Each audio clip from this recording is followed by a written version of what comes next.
quick intro and then really just hop right in. Do you have any questions? No, not that I can think of outside of how are you doing today? I'm doing well. Did I not ask you that?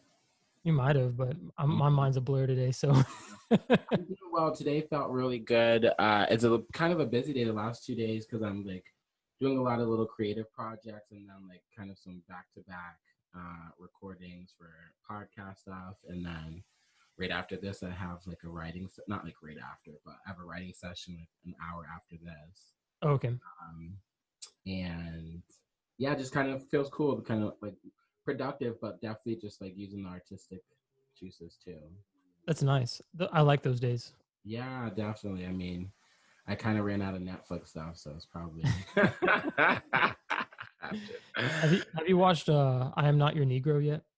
No, is that on Netflix? Yes, and it is amazing. It's like based on a book that James Baldwin was going to write. He didn't finish it before he passed away, and Mm. it's about three of his best friends that were all killed, and they were all civil rights activists. It's Martin Luther King, Oh, Malcolm X, and a third guy. I'm forgetting his name, but they were all close friends with James Baldwin, and um, it's it's fascinating. It's sad, but it's very uh, entertaining and educational.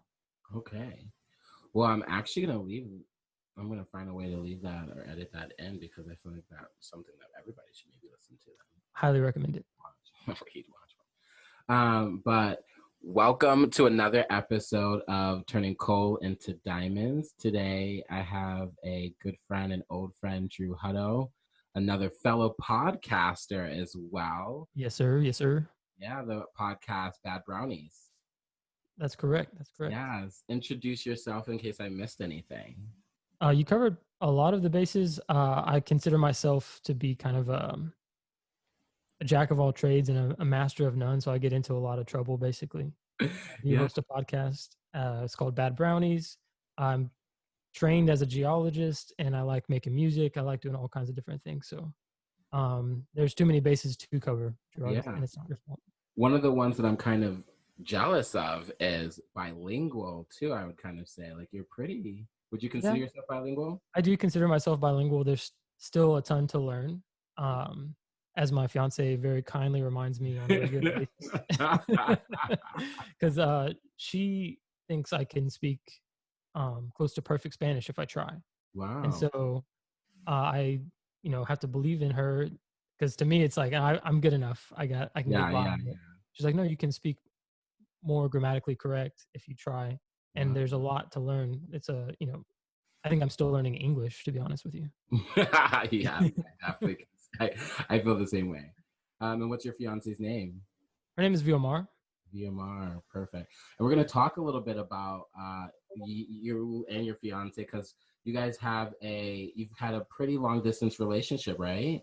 For most Yeah, of it, the majority of our relationship has been long distance.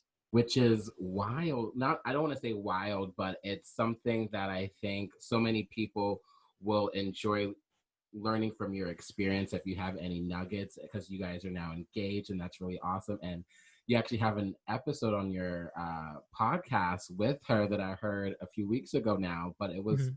literally so beautiful. I cried. You guys have Oh such man, a beautiful love, and it's just like, yeah, I can't. it's not easy. There are days that are really really hard, especially considering the current state of things in the world. It would be hard either way. But one of the things that's really helpful is all of the modern technology that we have to stay connected. Yeah. We talk on WhatsApp every day. We've counted it up. I think in our whole 4 years of being in a relationship, we've maybe not talked to each other a total of like 30 days. Wow. Wow. And 20 of those days were when she went to a meditation retreat. 10 of those were when I went to a meditation retreat. So maybe it's a little bit more than 30, but it's not a lot. We talk constantly. And I think that that's one of the keys that has helped us stay close is that we are growing together. Like Mm. the whole time that we're in relationship, I think that's what happens. And this can happen to people that are in relationship right next to each other, Yeah, real right? talk. They get involved in their own stuff and they grow into their own thing. And then a couple years down, they look down next to each other and like, wow, we've grown apart. So Mm. it's a matter of like consciously growing together by um, Mm. one thing we do is we have a book club. We mentioned that on the podcast. Actually, Yeah, it's just a book club between her and I, and I love we that. read a book together and have sessions where we um, share about what we've found interesting about that. It's just a matter of seeking out common interests and keeping moving forward, and know that there are going to be hard days and bad days that um, on any given day that's like that. Either partner can kind of question like, what in the world are we doing? Yeah, Is this insanity? What are we doing? Because right now we don't have an end in sight really mm, to us being separated. We have yeah, no idea when that's going to happen. So some days it's her, some days it's me, but some days it's both of us. yeah. But we always end up coming back at the end of the day to recommitting, like, well, whatever it takes, we're gonna work to be together. I love that.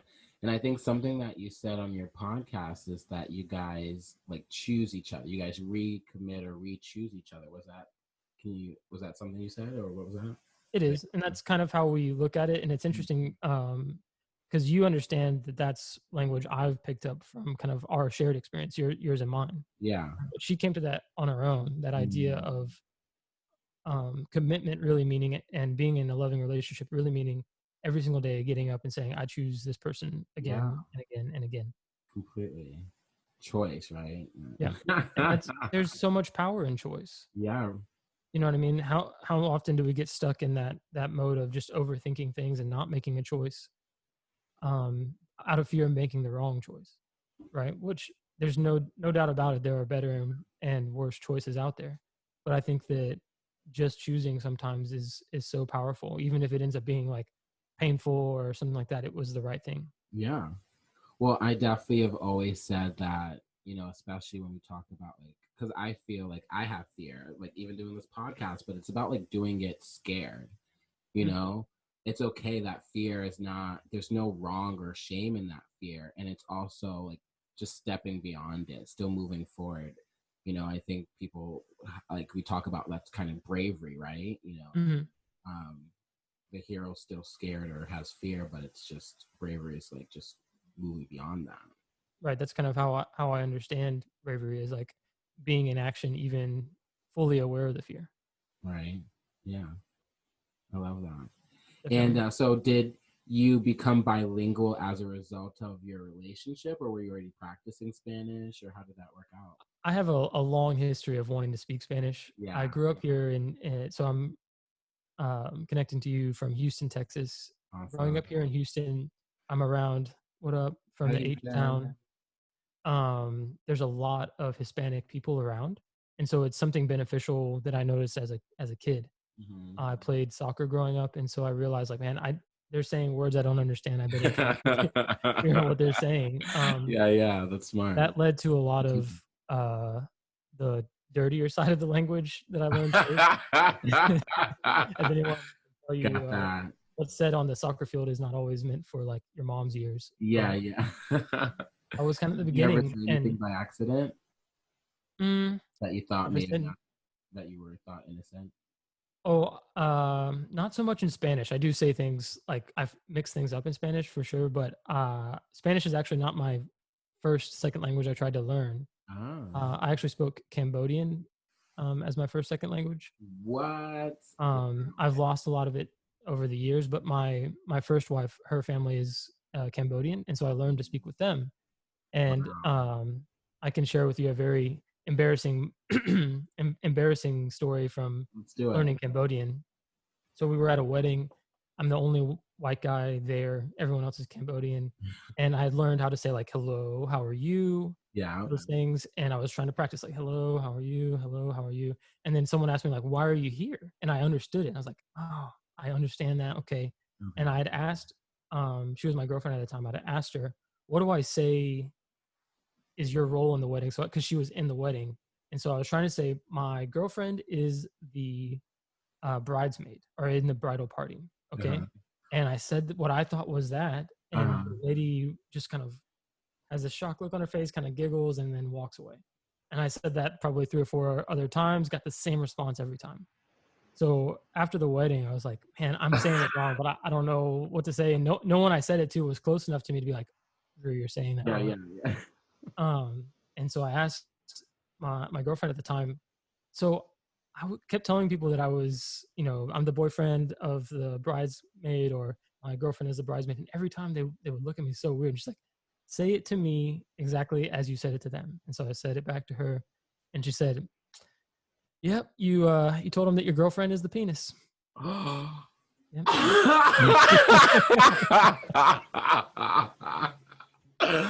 That's So, funny. and they all knew what I was trying to say, because the two words are like, Kind of similar. yeah, I'm trying to remember what they are right now. I believe the bridesmaid is kda, and penis is kda. Oh wow. Totally different, right? Yeah. I was like, wait, what? Wow. And Okay. so I haven't done that so much in Spanish. Usually it's just mixing up the words or Yeah, saying the wrong word, but it's never yeah. been like that big of a mistake. That's funny. I was thinking you were just saying like my girlfriend's the bride or something like that, but I wish. my girlfriend was You're like, oh, very interesting. yeah, yeah. I Bride. should probably learn how to say that. That might be more true for me. Your girlfriend's just a whole penis. Hey, I might just take that these days.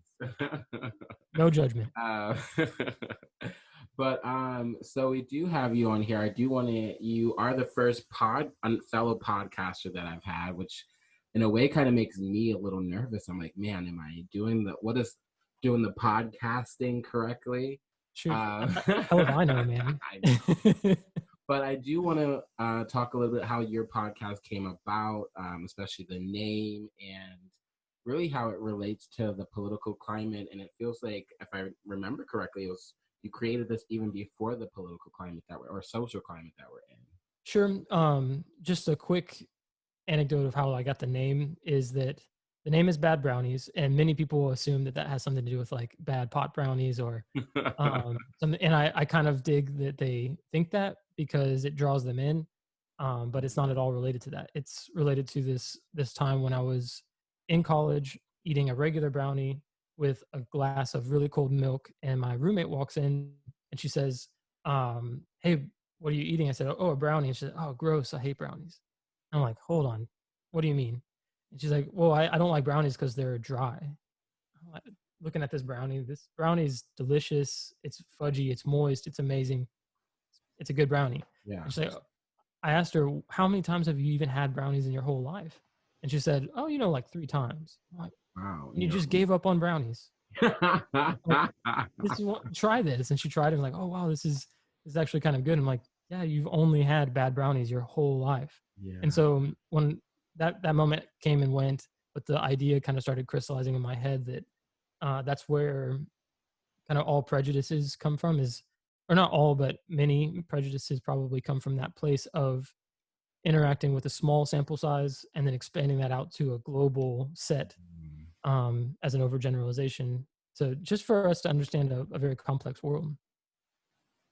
And so that's kind of where the name came from. And I started it just as a project to be working on, kind of, well, to be fair, I started another podcast before this. It was called Hostile Conversations, when I was traveling around, and it was called that because I was recording them in hostels. Yeah. And that went well, but I just kind of lost steam when I ended up living on the Galapagos Islands.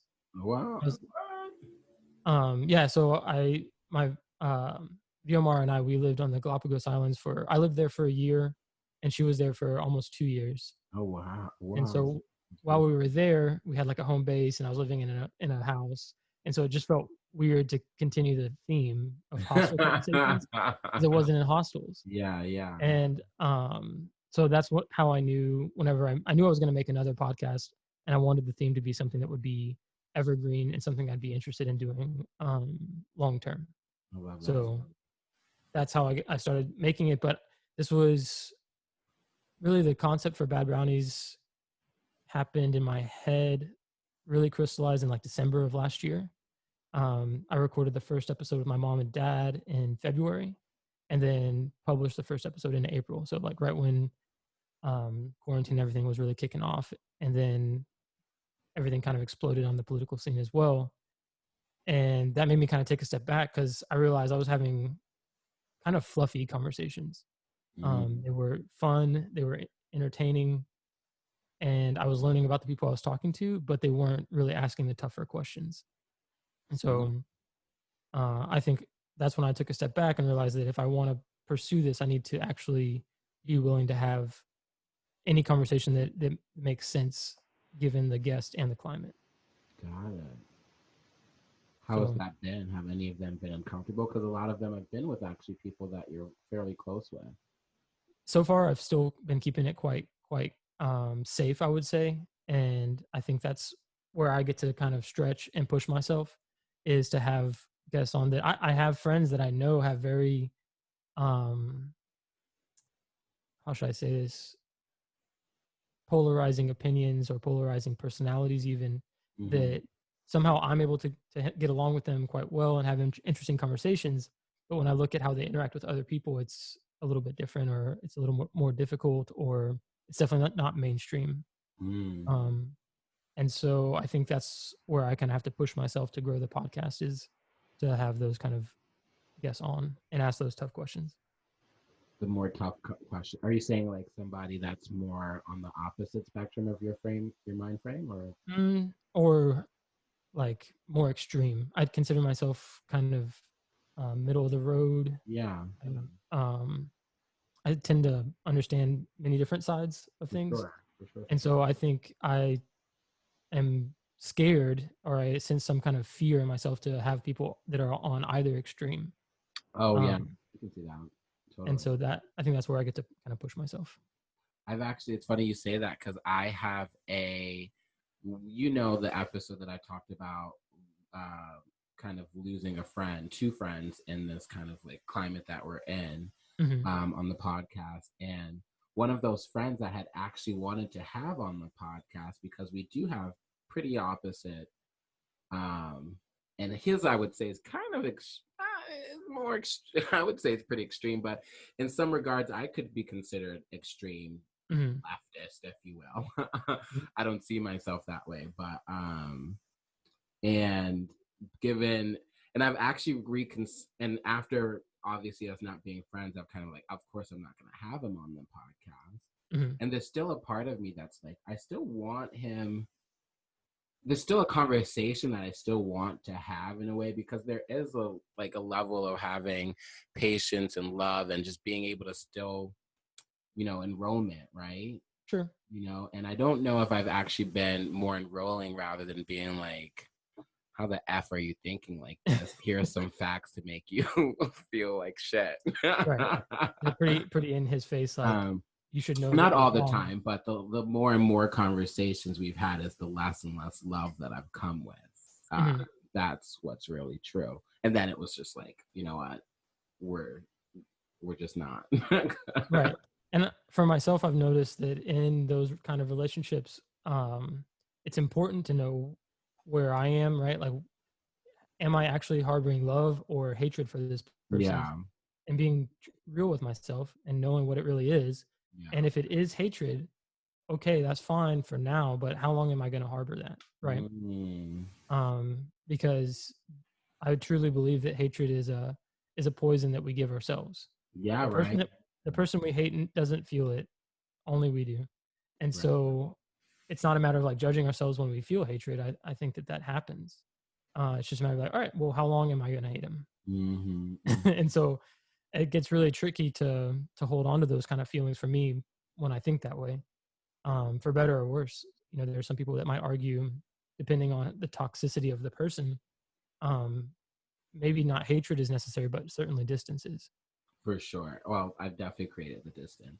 And it's so funny that because as you were saying that, I was just like, yeah, I don't even think that I mean, there's definitely been moments of hatred. I'm not going to lie about that. And Mm. I definitely don't harbor those feelings, because for me, it's also like, I think because of shared experiences that we've had, we both know, or I try to see people in their highest being already. You know what I mean? Like, Mhm. I try not to see what the person that's in front of me. You know what I mean? And if I'm Totally. not able to see that, I remove myself from the situation. And so, like, I did. Right. And but like I one of the things that I say even in the episodes, like I still know he won't like steal or hurt some other person maliciously, Mhm. like, you know, or like kidnap, rape, all those kind of things, which I'm just like, so there's a love and that like respect for that as him as a human. Anyways, like now I'm showing off my own stuff.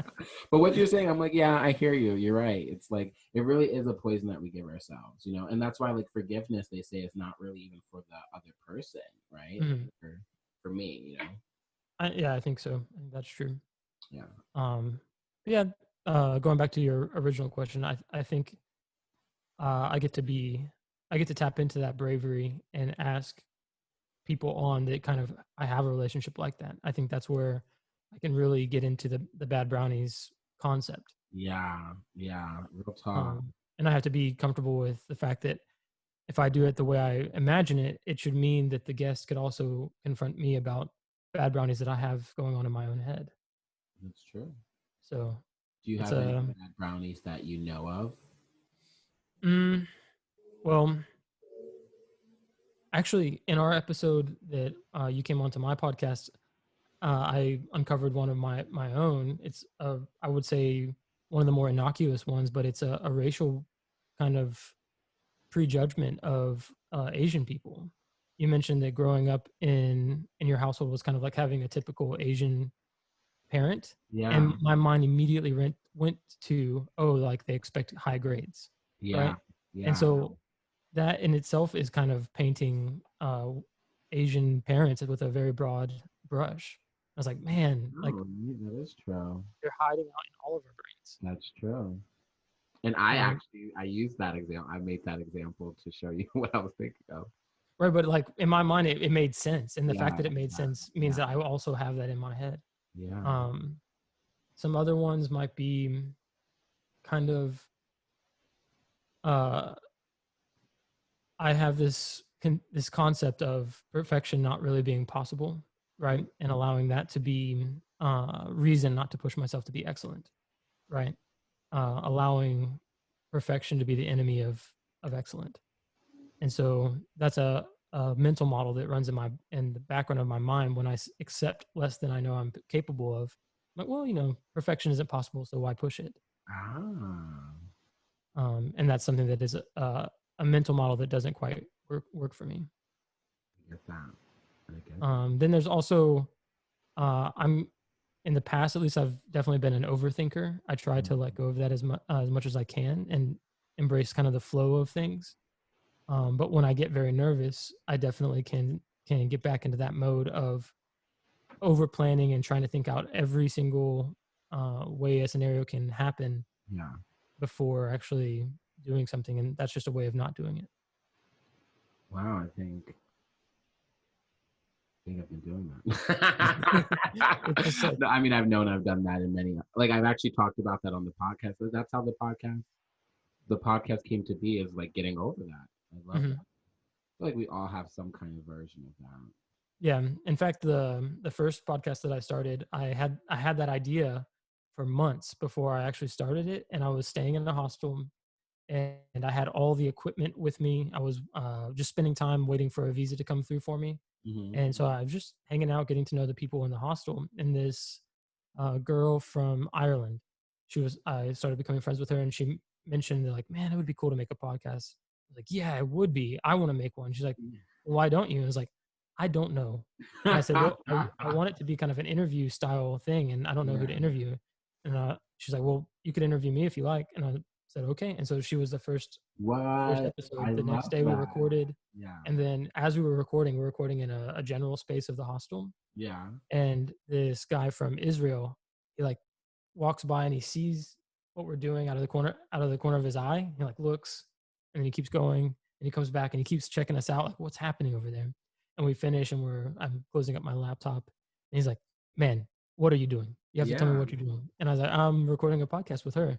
He's like, "That is amazing. Can I That be on is it too?" super cool. Oh, And so what? he was, so he was the next guest, and I just kept Yeah. interviewing people I like that. love that. And so it's a matter. I do think that we have to be aware that there are moments in life where opportunities are presented to us like that.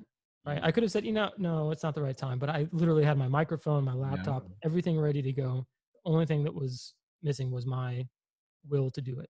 And so Mm, I allowed that external kind of spark to light the fire, and then it took off.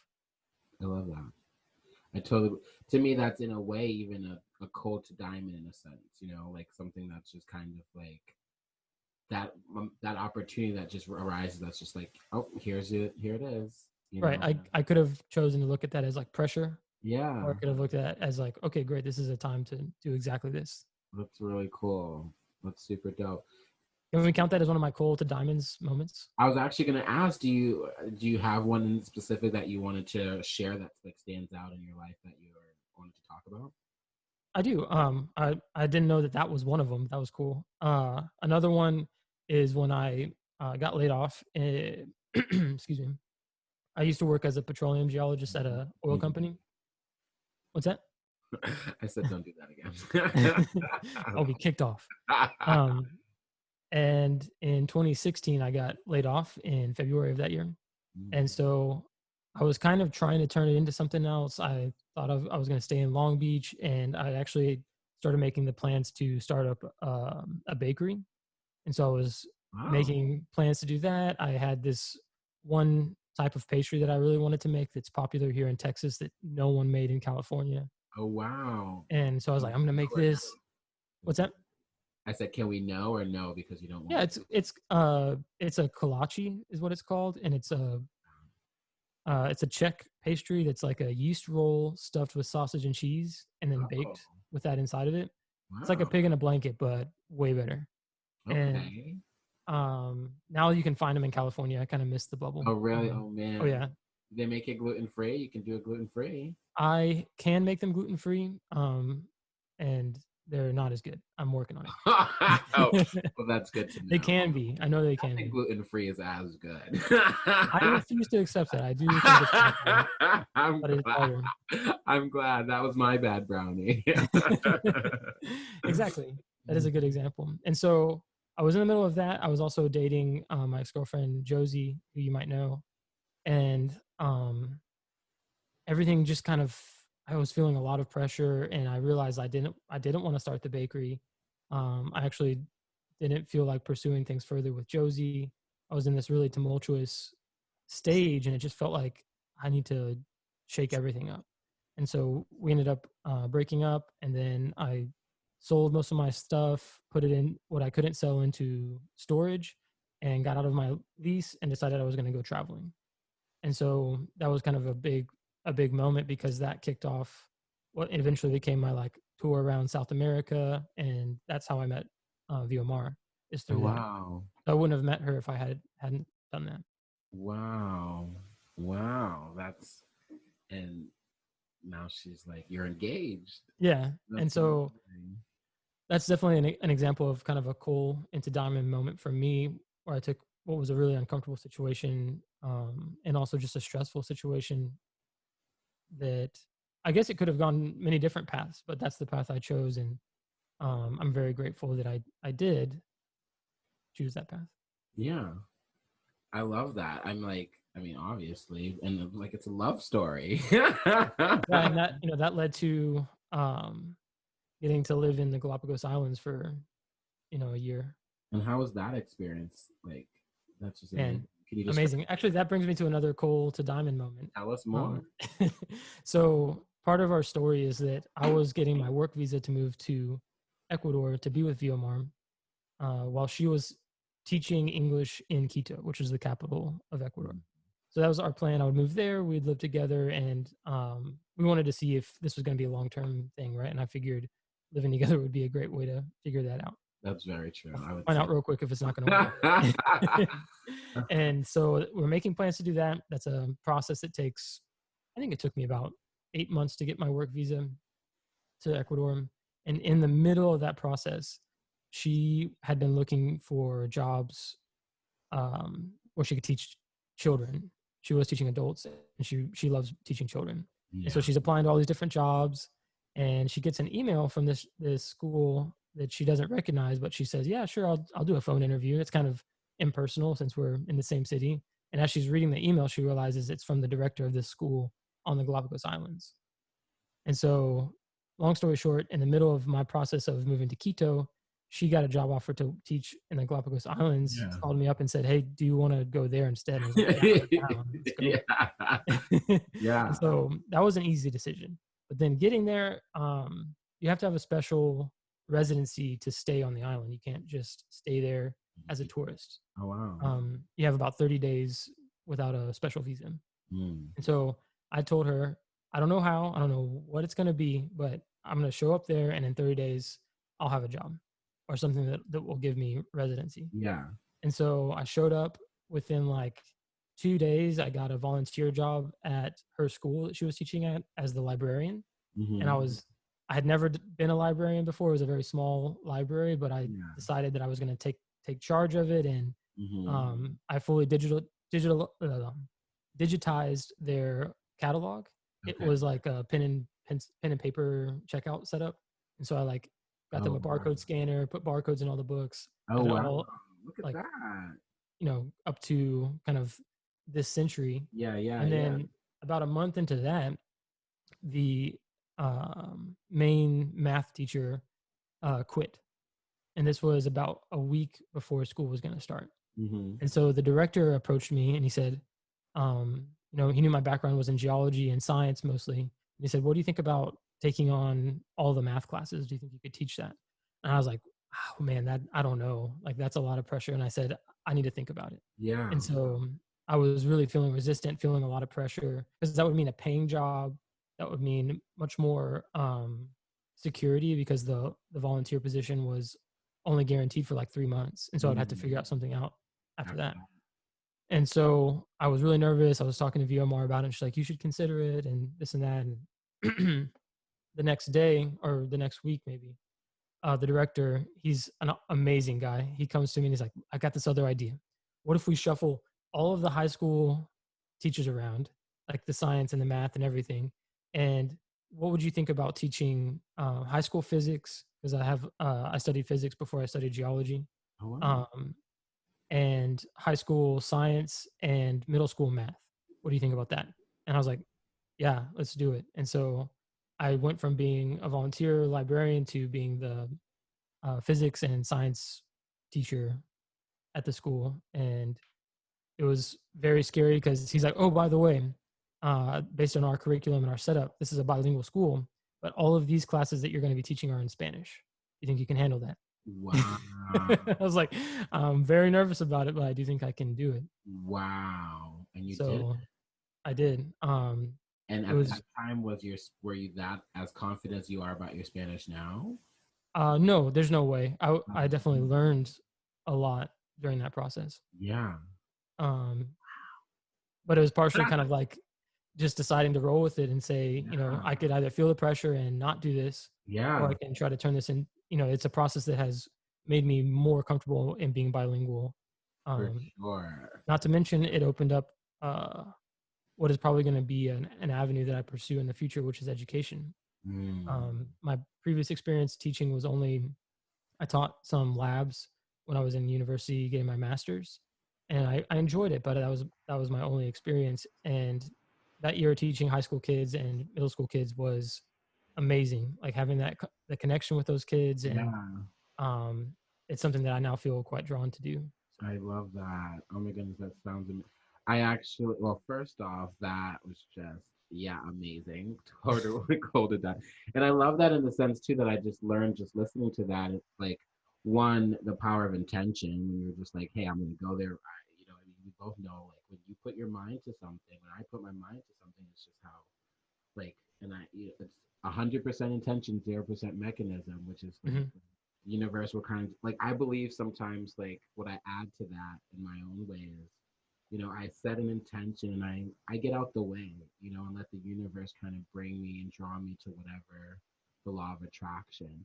Because Right, sometimes I feel like sometimes for me, when I set an intention, I try and like manipulate and do this and try and like put like puzzle piece and all that stuff, and it's just usually then I'm just not I'm freaking out when things aren't going to plan and it's not even, right. you know what I mean? And so I love It's that. resisting the flow instead of going with it. Exactly, exactly. And then even learning that when you didn't take the first teaching job or the first Right, offer. that first offer scared the crap out of me because that was going to include teaching calculus, which Yeah. I feel like I might have been able to do, but I didn't want to take on more than I could out of Hmm. fear of like harming the student's education. I didn't want to do That's that. important. But then, when he approached me with the other idea, I was way more comfortable with teaching physics than I was with higher level math. So I was like, yeah, let's do this. And not knowing some of the language. Well, every week that I was planning, it was a combination of planning out the lessons and then also like trying to identify words in English that I just had no idea what they were in Spanish, all the Yeah. jargony, Yeah. specialized words, you know. Wow. That's Oh, so that is cool. a great example of saying something in Spanish that is inappropriate. I just remembered. What? In senior level physics class, I Uh-huh. was trying to mention, I was teaching them about Coulomb's law, just spelled Coulomb, Okay. right? If I haven't studied it in a little while and I haven't taught it in a little while, so I'm a little hazy about exactly what it is, but it's a law that we have to go over and understand in physics. And in English, it's pronounced Coulomb, right? Uh-huh. And I didn't really know how to pronounce his name. It's a scientist name in Spanish, and so I would just roll with it. That's one thing you'll have to learn about me, Gerard, is that I'm not afraid to say those things. I think that's helped me learn is that I'll just go in guns blazing and say whatever word comes out. And so I just said Coulomb, right, with the MB sound in my trying to say it right, Uh-huh. and all the kids start laughing like, I'm like, oh man, what did I say? Yeah, yeah, And they're yeah. like, think about it again, because they all spoke English as well, and so they were like teasing me and saying, "Come on, Mr. Drew, think about what you just said." Yeah. And I was like, "Oh crap!" So when you add "on," like "on" to the end of a word, it makes something like bigger or like, "Whoa, that's a big Oh, thing." And wow. Okay, I get it. "culo" is ass in Oh, Spanish, and so basically a culón is like a big ass. yeah, yeah, yeah. And so I was like, "So we are gonna learn the big ass law today," I and they're like, love "Ha!" that. Yes. And so then they told me like they pronounce it colum in Spanish. Colon, colon, colon. Cool. Wait, O-N, did you say? Did you say O-N or O-M? Yeah, if you add on to the end, it like O-N, cool. um like what's a good example? Um like cabezón would be like a big head. Ah, cabazon. Got it. What about Cabezota. There's ca- other ways you can make things big. is cason? Would that be a big house? I don't know if that works. That's a limit of my I didn't Spanish. because I was like casaon. I don't know. I love that. Well, you learned that you learned me. You taught me something. I love that. Yeah. And And so that is that's actually another really example funny. of what was that? I said that is really funny. The example you were saying. Yeah. Um yeah, it was a challenging experience and I grew a lot through it. Um and it's given me kind of the seed of an idea of wanting to teach in the future. And for us, we want to have a family and raise a family, and we're considering not full time, but like maybe 1 year here, another year there, kind of taking the kids out of school and homeschooling and Wow. traveling or something like that. Yeah, that would be so sick. Oh my goodness, please do that. Adopt me and let's do it. Jamar, we have a new son. His name is Yeah. Gerard. Oh my goodness. And then you can pick up the hostile conversations again too. Have bad brownies and hostile conversations, maybe. Yeah, there's definitely needs to be like a, a cross up or a crossover with them That would for be sure. sick. And just before we start wrapping up, I have a few questions for you. So Okay. long wrap up. But one of them is I was fascinated because I was a guest on your podcast, as you said, as you said earlier, and I would love the breathing technique that you were talking about that you do at the end of your episode. How did that come about? What made you think about doing that at the end of each episode? Well, it was really random. It just came up when I was having the first interview with my parents. It seemed like we had come to a really good spot, and I wanted to have something like a period at the end of a sentence, right? I wanted Mm. something to mark, like we finished this and we did it together. Now let's finish this together. And so I was on the fly just thinking what would do that. And I thought, what if we, closed our eyes and breathe together? My parents have been very adventurous in trying things that I'm into. Mhm. Uh, for instance, when they came to visit me in Long Beach, they came and did yoga at the Bluffs Oh, one time, and so they're into at least giving what I'm into a shot at least once. And so I knew that they would be down with it, and so I just proposed it as an idea to be a punctuation mark at the end of an episode. And then the technique itself is just um, it's not based on anything really. It's just what I thought would make sense, and it's different for each person. So I guess what I'm saying is I didn't have much planning around what it was going to be. I just knew I wanted something like that, and now it's grown into a kind of a tradition. Yeah. Well, you continued it. What sparked the continuation? As a guest, What, I was like, wow, this is amazing. I love, like, I'm like, we breathe all the time. And I know that, like, through just life experiences, I've learned to love more meditation and just breathing techniques and paying more attention to my breathing and having intentionality behind it. So then doing that at the end of the podcast, I was like, whoa, yes. yeah, uh, for better or worse, I tend to kind of fly by the seat of my pants, and then whatever whatever sticks, I'm like, there's a reason that felt good. It felt right when I did it with my parents, and Yeah. then every guest after that, it's felt right. And as I Yeah. told you at the beginning, now I think I'm going to mix it up and have it as a beginning and an end. Yes. Oh my goodness. Yeah. Kind of calm the nerves. I may not even put that in the final recording. It may just be a private Mm. thing, and then we'll end publicly. Ooh, look at you. Look at that. So I we'll love see how all it goes, man. If it stinks, then I won't do it. and that's the funny thing about podcasting. There really is, like, it's a trial and error type of thing, in the sense of, at least for me, it's been like, oh, I don't like, I like that. Okay. I feel like there's so much room in this media space Oh, for sure. that I'm trying to get everyone I know to start a podcast. In fact, one of my guests, Teo, he actually started his own podcast Wow. recently, Cool. and I think everyone should try something creative and try to be pushing themselves in a creative endeavor. Yeah. Maybe not a podcast, but something Well, that what was uh, that? That's fine. I'm I was sorry. just saying something that causes us to kind of flex that creative muscle. Yeah. Well, if you don't mind, I'm going to steal something that you did with me, because you're on.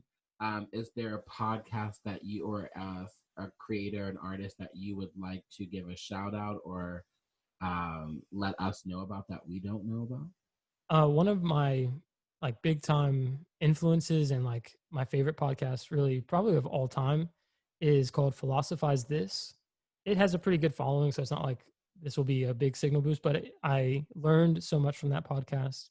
Um, and it's hosted by this guy named Stephen West. Shout out to him. Just a really he's a lecturer at a junior college, if I remember correctly. And he basically put together this series about all these different philosophers through time, and it has been instrumental in developing my own personal philosophy and Okay. learning a whole lot. So, I and love it's a completely different kind of setup than you or I do, where it's not an interview style. It's just him talking for like 30 minutes about a topic, and I find that to be really brave. And it's a I think we could all stand to learn a little bit more about philosophy. So Yeah, I love that. Well, it's funny because I don't do every episode with the guest. I'm trying that's to true. practice more of that, doing more without myself, because that's a stretch for me. Mhm. I can do it. Like, I'm used to. I grew up as an only child, so I talk to myself plenty, and so it's nice to talk. It's, but I definitely. It's funny because my first original thought when I had created the podcast was to do more episodes by myself and one a week with a guest, and I've just enjoyed, especially through quarantining and being lots of friends being different places, have Mhm. wanted to do more of that. But I want to probably get more into the practice of doing them by myself again. Which, but it's such a stretch for. It's like how do I not ramble on my own, and you know what I mean? Oh yeah, definitely. And it's a stretch for me as well. But this guy Stephen West has been an inspiration for me to do that and to really put out my own personal philosophies and ideas. That's so sick. I love that. And that was what you say, the philosophize? Philosophize this. Philosophize this. Perfect. Awesome.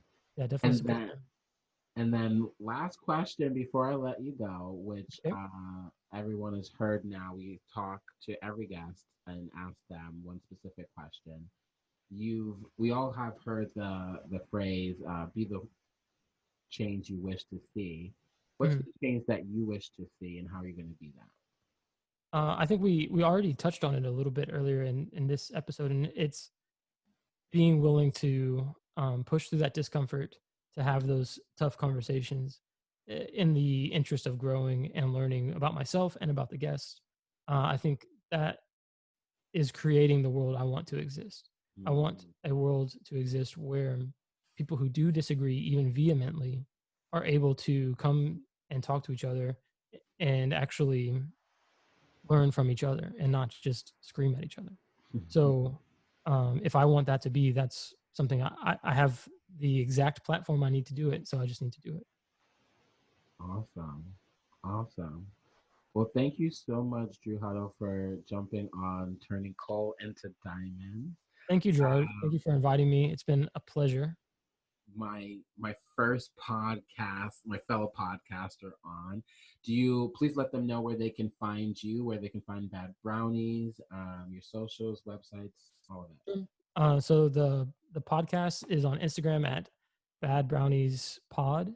The website is www.badbrownies.com.